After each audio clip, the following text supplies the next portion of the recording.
ओम शांति। आज से बाबा की अव्यक्त वाणी की शुरुआत की जा रही है।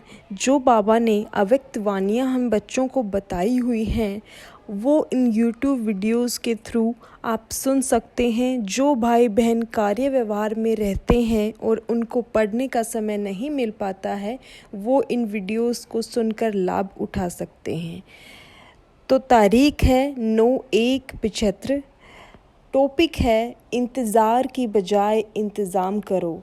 बाबा कहते हैं कि निराकारी, आकारी और साकारी इन तीनों स्टेजेस को समान बनाया है। जितना साकारी रूप में स्थित होना सहज अनुभव करते हो उतना ही आकारी स्वरूप अर्थात अपनी संपूर्ण स्टेज व अपने अनादि स्वरूप निराकारी स्टेज में स्थित होना सहज अनुभव होता है। साकारी रूप की स्मृति स्वतः रहती है। तो बाबा कहते हैं कि हमें निराकारी स्वरूप की स्मृति भी स्वतः ही रहनी चाहिए। ऐसी स्टेज हमको बनानी पड़ेगी। ये संकल्प लेना है। ये संकल्प ही रॉयल रूप का अलबेलापन है, रॉयल माया है। यह संपूर्ण बनने में विघ्न डालता है। यही अलबेलापन सफलता मूर्त और समान मूर्त बनने नहीं देता है। दूसरा संकल्प है विनाश की घड़ियों की गिनती करते रहते हो ना। सोचते रहते हो कि क्या होगा, कैसे होगा या होगा कि नहीं होगा। यह सीधा स्वरूप नहीं है, यह है सीधा संशय का स्वरूप। इसलिए हमेशा इस बात को याद रखना है कि विनाश की घड़ियाँ कभी भी आ सकती हैं और हमें हर पल हर घड़ी को आखिरी घड़ी समझते हुए हमारी सीट पर सेट रहना है और स्टेज को हमेशा ऊंचे से ऊंचा बनाने की कोशिश करना है। जितना समय समीप आ रहा है उतना स्वयं को सतयुग के देवी देवताओं की विशेषताओं के समीप बनाना है। विनाश किसके लिए होगा, किनके लिए होगा, यह जानते हो? तीव्र पुरुषार्थियों व संपूर्ण बनने वाली आत्माओं के लिए संपूर्ण सृष्टि व सतो प्रधान प्रकृति की प्रारब्ध भोगने के लिए विनाश होना है। तो विनाश की घड़ियाँ गिनती करते रहना है और स्वयं को संपूर्ण सतो प्रधान बनाने के लिए अग्रसर रहना है। इस समय आप सबकी जगत माता और जगत पिता की वह मास्टर रचयिता की स्टेज है।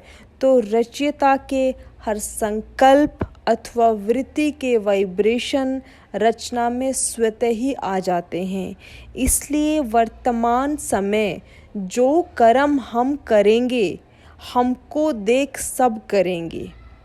सिर्फ यही अटेंशन नहीं रखना है लेकिन साथ साथ जो मैं संकल्प करूँगी, जैसी मेरी वृत्ति होगी वैसे वायुमंडल में व अन्य आत्माओं में वाइब्रेशन फैलेंगे। यह स्लोगन भी स्मृति में याद अवश्य रखना है, वरना आप रचयिता की रचना कमज़ोर अर्थात कम पद पाने वाली बन जाएंगी। रचयिता की कमी रचना में भी स्पष्ट दिखाई देगी। इसलिए अपने कमज़ोर संकल्पों को भी अब समर्थ बनाओ। यह जो कहावत है कि संकल्प से सृष्टि रची, यह इस समय की बात है। जैसा संकल्प वैसी अपनी रचना रचने के निमित्त बनेंगे। इसलिए हर एक स्टार में अलग अलग दुनिया का गायन करते हैं। स्वयं का आधार अनेक आत्माओं के प्रति स्मृति में रखते हुए चलते हो या यह बाप दादा का काम है, आपका काम है या बाप का काम है? प्रारब्ध पाने वालों को पुरुषार्थ करना है या बाप को पुरुषार्थ करना है? बाबा पूछते हैं कि पुरुषार्थ हमें करना है या बाबा को करना है? पुरुषार्थ तो हमें ही करना है। बार बार अपने मन में ये बात याद रखें कि ये मेरा अधिकार है, देवी देवता बनना मेरा अधिकार है।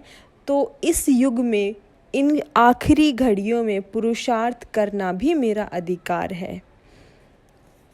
अपने आप को अधिकारी समझते हो, या करने के समय तो यह समझते हो कि हम छोटे हैं, यह बड़ों का काम है, और लेने के समय ये समझते हो कि हम छोटे भी कम नहीं हैं, छोटों को भी सब अधिकार होने चाहिए। जो करेंगे वह पाएंगे, या जो सोचेंगे वह पाएंगे। नियम क्या है? सोचना, बोलना और करना, ये तीनों एक समान बनाओ। सोचना और बोलना बहुत ऊंचा है, करना कुछ भी नहीं। तो वे सोचते और बोलते ही समय बिता देंगे, और करने से जो पाना है वह वे पा नहीं सकेंगे। स्वयं को तो श्रेष्ठ प्राप्ति से वंचित करेंगे ही, लेकिन दूसरों को भी, अपनी रचना को भी वंचित करेंगे। इसलिए कहना कम और करना ज़्यादा है। मेहनत करके पाएंगे, यह लक्ष्य सदा याद रखो। मुझे भी महारथी व सर्विसेबल समझा जाए, मुझे भी अधिकार दिया जाए, स्नेह व सहयोग दिया जाए, यह मांगने की चीज़ नहीं। श्रेष्ठ कर्म, श्रेष्ठ वृत्ति, श्रेष्ठ संकल्प की सिद्धि रूप में ये सब बातें स्वतः ही प्राप्त हो जाएंगी। इसलिए इन साधारण संकल्पों में या व्यर्थ संकल्पों में समय नहीं गंवाना है। ऐसे बाप समान गुण और कर्म वाले, हर संकल्प में जिम्मेदारी समझने वाले, संकल्प में भी अलबेलेपन को मिटाने वाले, सदा बाप समान, बाप के साथी बन साथ निभाने वाले, हर पाठ को साक्षी हो बजाने वाले श्रेष्ठ आत्माओं को बाप दादा का याद, प्यार और नमस्ते। वाणी का सार है 5 पॉइंट्स। नंबर 1, जितना साकारी रूप में स्थित होना सहज अनुभव होता है, उतना ही आकारी स्वरूप अर्थात अपनी संपूर्ण स्टेज में, और उतना ही निराकारी अनादि स्टेज में स्थित होना सहज अनुभव होना चाहिए। यह याद रखना है कि जैसा संकल्प मैं करूँगी, जैसी ही मेरी वृत्ति होगी, वायुमंडल में भी वैसे ही वाइब्रेशंस जाएंगे। विनाश की घड़ियाँ गिनती करने की बजाय स्वयं को संपूर्ण बनाने की और बाप समान क्वालिफिकेशंस की बार बार गिनती करो। कहना कम है, करना ज़्यादा है। सोचना, बोलना और करना तीनों एक समान बनाओ। जैसी वृत्ति होगी वैसा वाइब्रेशन फैलेगा। इसलिए अपनी वृत्ति को हमेशा पॉजिटिव रखें। इन्हीं शब्दों के साथ आज के लिए आप सभी भाई बहनों को ओम शांति। Thank you so much.